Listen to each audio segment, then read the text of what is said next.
Alright guys, in today's video, I'm going to show you how to turn this old kitchen floor from this to this.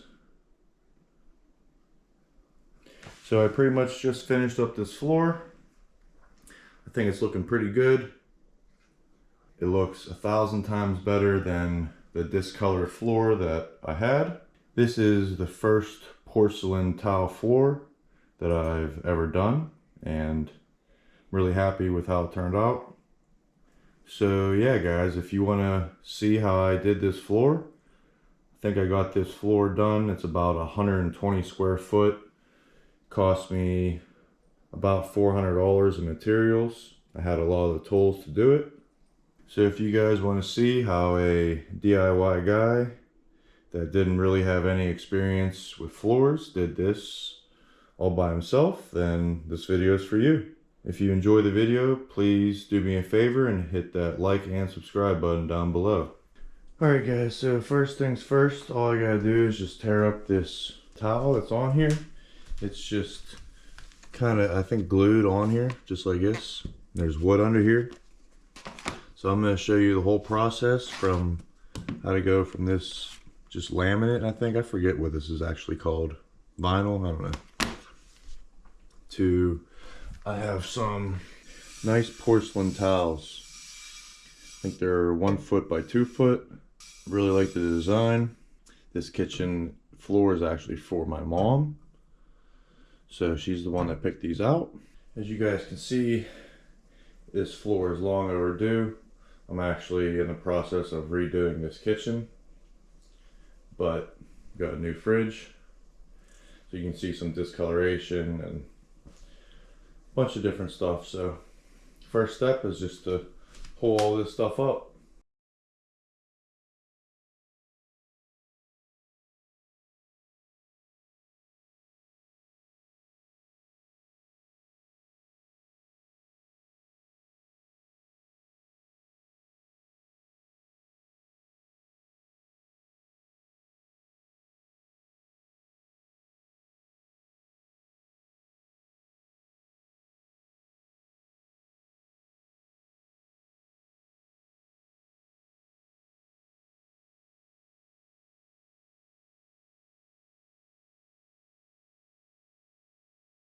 Alright guys, so I got all the vinyl towel off.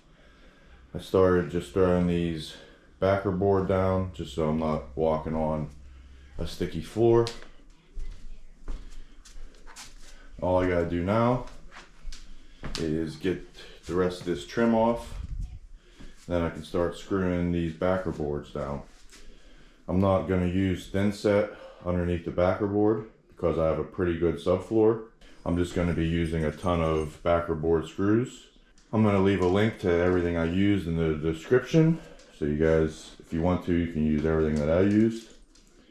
But yeah, we're just going to start screwing this all down.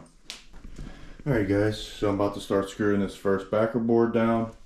I left a little bit of room at the edges. These are the screws I'm using. Backer on, rock on. Comes with a bit. Okay, so it seems to be pretty easy to screw this down. I'm not an expert when it comes to this. This is actually the first floor that I'm doing by myself. You just want to stay 2 inches from the edge.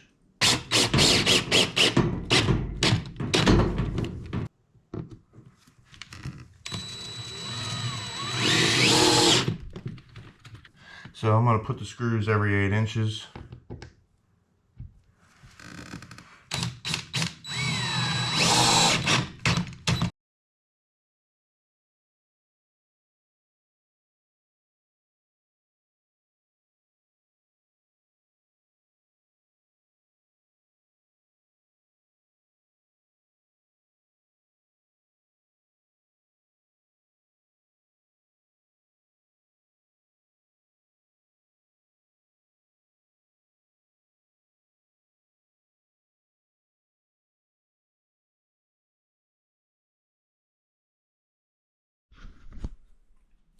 Alright guys, so I got 4 of these backer boards all screwed down. I don't want to take the fridge all apart, so I'm just going to do all of this first. Then I can just move the fridge back to its spot and then continue on and do the rest.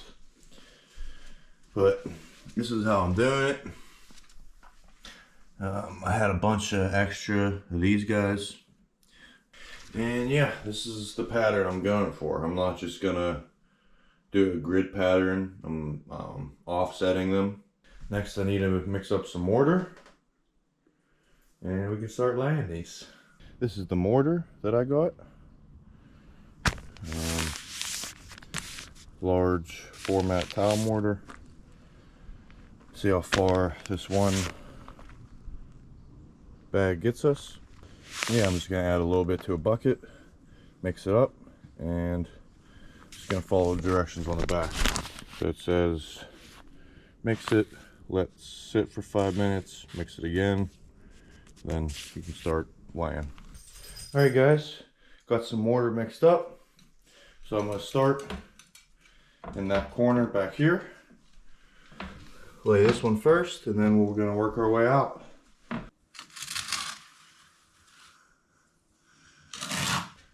Got a nice thin coat on. I'll just lay this porcelain towel. Then I'm gonna press down hard and firm and kind of shimmy it into place.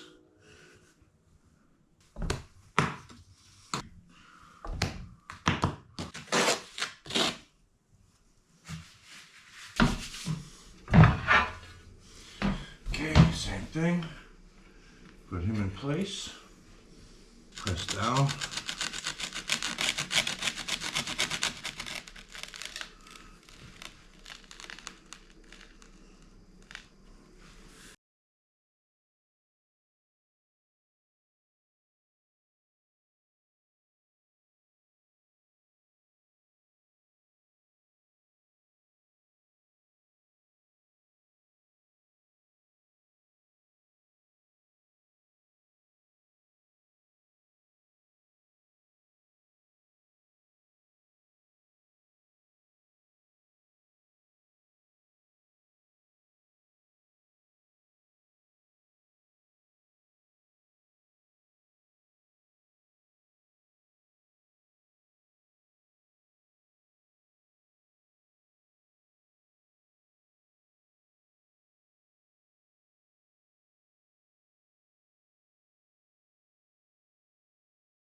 Alright guys, so now that I got the floor pretty much all in, all the tiles in, the only ones I have left to do are underneath the stove.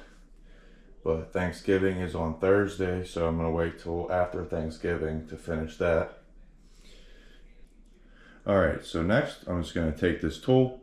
It's a little grout removing tool, and I'm just going to slide it along, right along these grooves, and try to remove as much of this mortar as I can, just to make room for the grout.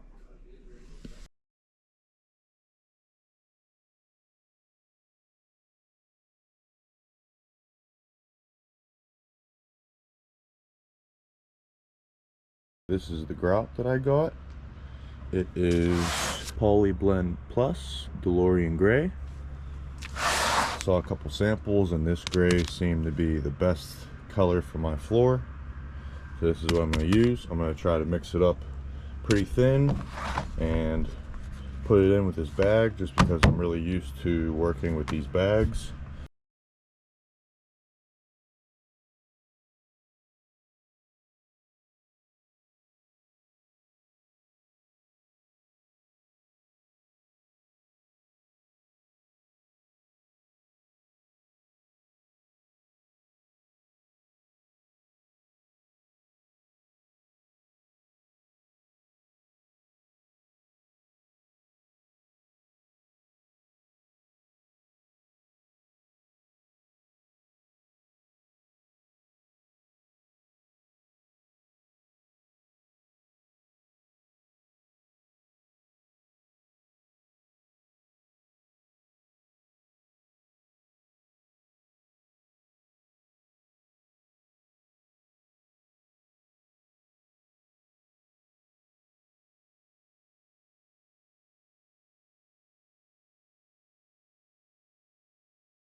Alright guys, so I got all the grout in and I sponged it a few times. There's still a light haze in some spots, but I'm just going to go back over one more time with just a very damp sponge, just to get some of the spots that there's still a haze.